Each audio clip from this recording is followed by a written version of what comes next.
کب معلوم تھا کہ ایسی امت بھی آنے والی ہے جو آپ سے بڑا عشق رسول ہونے کا دعویٰ کرے گی اور نماز ایک نہیں پڑھے گی؟ تو وہ کہتے ہیں یار یہ تو بڑا آسان اسلام ہے. تو یہ حدیثیں تو مسلم شریف میں لکھی رہ گئی، پریکٹیکلی کس نے عمل کیا اس کے اوپر؟ یہ حدیث ترمذی میں لکھی رہ گئی کہ ہمارا اور منافقین کا عہد نماز کی بنیاد پہ ہے، جس نے نماز چھوڑی اس نے کفر کیا. یہ صحابہ کرام علیہم رضوان کا فتویٰ ترمذی میں ہی رہ گیا. عبداللہ بن شقیق تابعی کہتے ہیں کہ صحابہ کرام علیہم رضوان تارک الصلاح کے سوا کسی کی تکفیر نہیں کرتے تھے، صرف بے نمازی کو وہ کافر سمجھتے تھے، باقیوں کو وہ تمام غلطیوں کے باوجود مسلمان تصور کرتے تھے. اندازہ کریں، یہ ترمذی میں لکھا رہ گیا جناب. ہاں،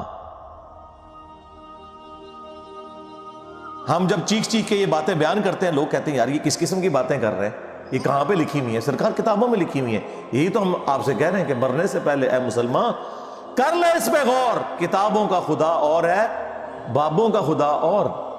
یہ حدیث ابو داؤد میں ہی لکھی رہ گئی کہ بچہ جب 7 سال کا ہو جائے تو اسے نماز کا حکم دو، اور نہ پڑھے 10 سال کی عمر میں اسے سزا بھی دو، اور 10 سال کے بچوں کے بستر بھی الگ کر دو. یہ ابو داؤد میں لکھی رہ گئی حدیث. عمل کس نے کیا؟ یہ حدیث ابن ماجہ میں لکھی رہ گئی کہ نبی علیہ السلام نے فرمایا اے معاذ اللہ کے ساتھ شرک نہ کرنا، خواہ تمہارے ٹکڑے ٹکڑے کر دیے جائیں، تمہیں قتل کر دیا جائے، سولی دے دیا جائے، یا آگ میں زندہ جلا دیا جائے، شرک نہ کرنا. یہ پہلی نصیحت. اسی حدیث میں دوسری نصیحت، نماز نہ چھوڑنا. تمہارا اللہ کے ساتھ عہد نماز کی بنیاد پہ ہے، اگر تم نے نماز چھوڑ دی تو اللہ کا ذمہ اٹھ گیا تم سے. اور تیسری چیز فرمایا شراب نہ پینا، یہ تمام برائیوں کی جڑ ہے. تو یہ حدیثیں تو لکھی رہ گئی سرکار.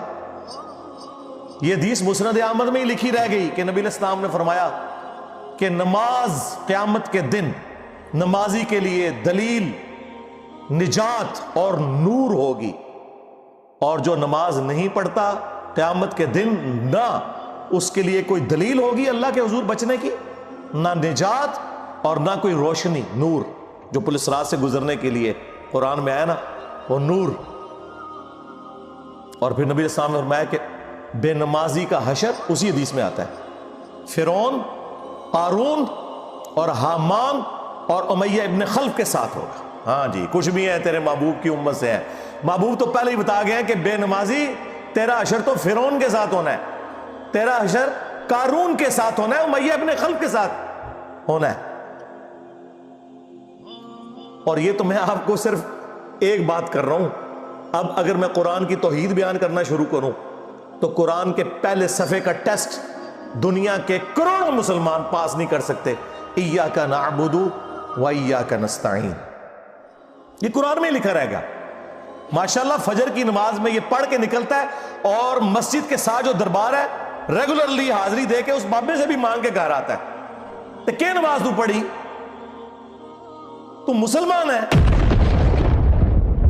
تیری ہر نماز کی ہر رکعت میں تو یہ نہ پڑھے تیری نماز ہی نہیں ہوتی. ایاک نعبد و ایاک نستعین، اے اللہ عبادت بھی تیری کریں گے، دعا بھی تجھی سے مانگیں گے، مدد بھی تجھی سے مانگیں گے. یہاں مدد مانا دعا کے، لیکن یہاں مولویوں نے پھر پٹی پڑھا دی، ان کا نہیں جی امی سے روٹی نہ مانگے.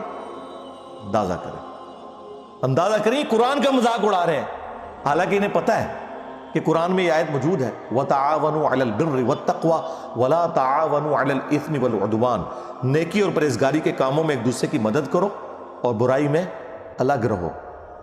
قرآن نے بتایا ہے کہ اللہ نے دنیا کو اسباب کے ساتھ جوڑا ہوا ہے. یہاں ایاک نستعین میں دعا کے اعتبار سے بتایا جا رہا تھا کہ غیر اللہ سے نہیں کرنی. ظاہری اسباب کا تو قرآن میں حکم ہے، لیکن دیکھ لیں. اور پھر جس شان سے اللہ تعالیٰ نے سورۃ النمل میں ذکر کیا، حیران کن بات آپ کو بتاؤں، اہل تشیع کے ہاں صبح و شام کی دعاؤں میں، سنت اذکار میں سورۃ النمل کی آیت نمبر 62 پڑھی جاتی ہے. ترجمہ نہیں کا بھی کسی نے پڑھا. اور ہمارے جن اسٹوڈنٹس نے پڑھا جو شیعہ مکتب سے تعلق رکھتے تھے، کیونکہ میں نے اس آیت کو اتنی دفعہ کوٹ کیا، انہوں نے کہا ہم تو یہ صبح شام پڑھتے ہیں، ترجمہ پڑھا تو انہوں نے کہا یار یہ آیت پڑھ کے بھی سب سے زیادہ شرک ہم کر رہے تھے، کیونکہ اس آیت کے اندر کیا لکھا ہے؟ اَمَّن يُجِيبُ الْمُضْطَرَّ إِذَا دَعَاهُ، بھلا بتاؤ کون ہے جو تکلیف میں گھرے ہوئے شخص کی فریاد کو سنتا ہے، وَيَكْشِفُ السُّوءَ، اور اس سے اس کی برائی کو، تکلیف کو دور کر دیتا ہے، وَيَجْعَلُكُمْ خُلَفَاءَ الْأَرْضِ، اور تمہیں اگلوں کا خلیفہ کرتا ہے زمین پر، تمہارے ماں باپ کے مرنے کے بعد تمہارے مرنے کے بعد تمہاری اولاد کو۔ اَإِلَٰهٌ مَّعَ اللَّهِ، کیا اللہ کے ساتھ کوئی اور معبود بھی ہے؟ قَلِيلًا مَّا تَذَكَّرُونَ، لیکن بہت کم ہی تم نصیحت حاصل کرتے ہو۔ بالکل، صدق اللہ العظیم، بہت کم لوگوں نے نصیحت حاصل کی۔ اس آیت میں کلیئر کٹ لکھا ہے کہ جو اللہ کے سوا کسی اور سے دعا کرتا ہے گویا وہ اسے خدا بنائے ہوئے ہے۔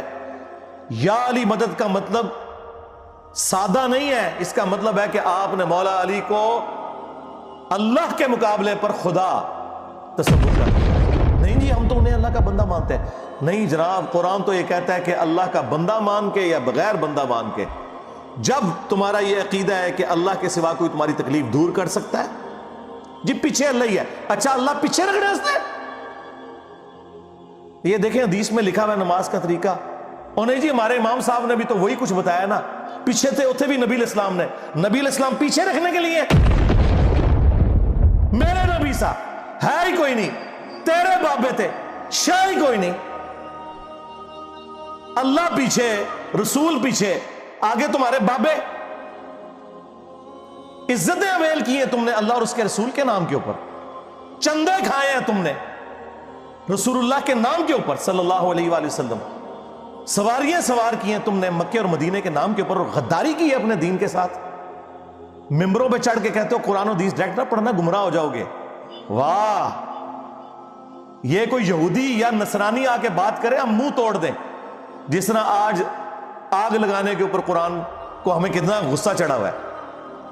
تیرا مفتی ہر جمعے کو کھڑا ہو کے کہ قرآن اور بخاری ڈائریکٹ نہ پڑھنا گمراہ ہو جاؤ گے، آگ تو یہ لگا رہا ہے، وہ آگ تو ایک دن تھی، اس سے کوئی فرق نہیں پڑا۔ قرآن کے ملینز آف کاپیز دنیا میں موجود ہیں، ملینز آف حافظ قرآن ہے، قرآن کو کوئی آگ نہیں لگا سکتا، دنیا سے ختم نہیں کر سکتا۔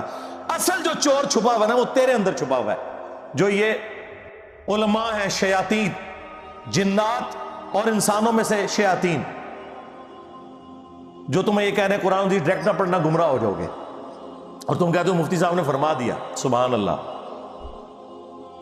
دنیا میں اگر کوئی مفتی صاحب لمبی داڑھی اور پگڑی اور ہاتھ میں تسبیح کے ساتھ آپ کو کوئی 2 نمبر چیز دے دیں، آپ ایک استری خریدنے کے لیے جائیں اپنے کپڑے کرنے کے لیے، اور اس پہ جعلی مور لگا کے وہ بندہ آپ کو وہ استری دے دے، اور آپ کو بعد میں پتہ چل جائے اس نے دھوکہ کیا ہے، تو آپ کیا کہیں گے؟ مفتی صاحب نے فرما دیا استری شریف۔ آپ غصے میں بھرے ہوئے جائیں گے اور کہیں گے کہ تو داڑھی رکھ کے بےایمانی کر رہا ہے، کہیں گے نا۔ تو یہ داڑھی والے جو مولوی ممبروں پہ چڑھے ہوئے جھوٹ سکھا رہے ہیں آپ کو، ان کو کبھی آپ نے کہا نہیں؟ آپ فرق دیکھ لیں، جہاں آپ کی دنیا کا نقصان ہوتا ہے نہ آپ کو مفتی کی داڑھی نظر آتی ہے، ہو سکتا ہے آپ جا کے آگ لگا دیں اس کی داڑھی کوئی، لیکن جہاں آپ کا دین کا نقصان ہو رہا ہے آپ کہتے ہیں مفتی صاحب نے فرما دیا، وہاں لاکھ چیختے رہے کہ یار یہ مفتی صاحب آپ کو اپنے بابوں کا دین بتا رہے ہیں، کتابوں میں دین کچھ اور لکھا ہوا ہے، ٹس سے مس نہیں ہوتے۔ تو یہ قرآن کی توحید کا ٹیسٹ نہیں تھے پاس کر رہے۔ ایک جاہل سے جاہل مسلمان کو بھی یہ بات سمجھ آنی چاہیے کہ بارش کون برساتا ہے؟ اللہ۔ ڈیوٹی کس کی ہے؟ فرشتوں کی۔ کیا ہم بارش فرشتوں سے مانگیں گے یا اللہ سے؟ تو بات ختم ہو گئی۔ جو ڈیوٹیاں لائی ہیں جی بابیاں دیا، وہ چھڑ دے، وہ ڈیوٹیاں لائی ہیں نے، کدھر مر گئے وہ بابے کہ آج ہزاروں ایکڑ کے اوپر یوٹیوب کی جو ہارڈ ڈسک رکھی ہوئی ہے ان کے اوپر رسول اللہ کے خلاف گستاخانہ ویڈیوز رکھی ہوئی ہیں، بابے کدھر مر گئے؟ نگاہ مار کے کیوں نہیں ڈیلیٹ کرواتے؟ اوے بابا جی کہا کرتے تھے نا جی امت مر جائے، امام مالک فرماندے نے کہ حضور دیاں گستاخیاں ہو رہی ہیں نے اور امت زندہ ہے، بدلہ نہیں لیندی۔ امام مالک فرماتے ہیں پھر امت زندہ کیوں ہے؟ پھر مر جائے ساری پھر مر جائے ساری پوری عالم اسلام اس وقت یا تو مر جائے سارا عالم اسلام، یا پھر حضور کی عزت پر پہرا دے. بس دو باتوں میں سے ایک بات ہے، بس یا سارا اکٹھا ہو کے مر جائے یا پھر فرانس کو جواب دے. میں نے کہا تھا بابا جی رک جاؤ، صبر کرو، تواڈے اوتے کوئی اور شے اللہ نے چھڑ دیتی ہے. امت بعد ہی مرے، پہلے تیرے بابے کیوں نہیں مر جاندے بابیا جنہاں دی ڈیوٹیاں سن؟ غوث کتب ابدال، انہوں نے اپنے نبی کا کلمہ نہیں پڑھا ہوا؟ وہ کدھر مر گئے جو کل تک اپنے مریدوں کو یوں دیکھ کے تو جلا کے راکھ کر دیتے تھے، آج اتنے بغیرت ہو گئے کہ وہ یوٹیوب سے ویڈیوز نہیں ڈیلیٹ کر سک رہے. لے جاؤ اپنے بابے تو، کسی کام میں نہیں نکلے. پہلے وہ مرن نا، امت تو بیچاری کچھ کر نہیں سکتی، بابوں کے پاس تو اتنے رائٹس ہیں. وہ بابا لبو جی ڈیوٹی ہے اتنے، جتنے ہارڈ ڈسک پہ ہیں اتنے جس گوشت کی ڈیوٹی ہے انہوں لبو کرا، اس سے میں 295 سی لواں گا. امت مر جائے، تیرے بابے نہ مر جائے، امت مر جائے. امت نو تو تسی مس گائیڈ کیتا ہے، شرک میں ڈبو دیا. او جی لاہور 1000 سال تو بابا بیٹھے ہے تے پال رہے لوگوں نو، چھڈ دے. آج چندے بند کر دینا گورنمنٹ، کتے پھرن گے دربارہ ہوتے تواڈے، صفائی کرنے والا کوئی نہیں ہوگا. بند کراؤ آج چندے، بابا پال رہے ہیں.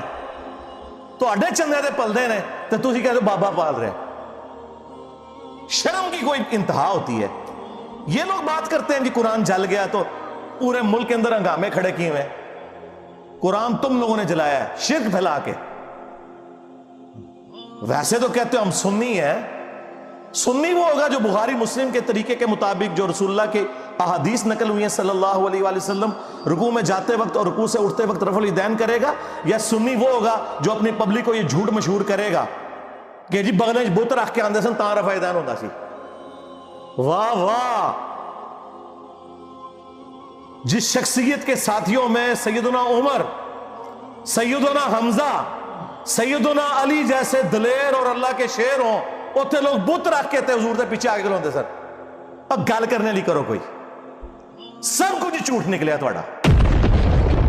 قرآن کو آگ لگ گئی کہ تسی لائیے قرآن کو آگ. آپ لوگ دشمن ہیں اسلام کے.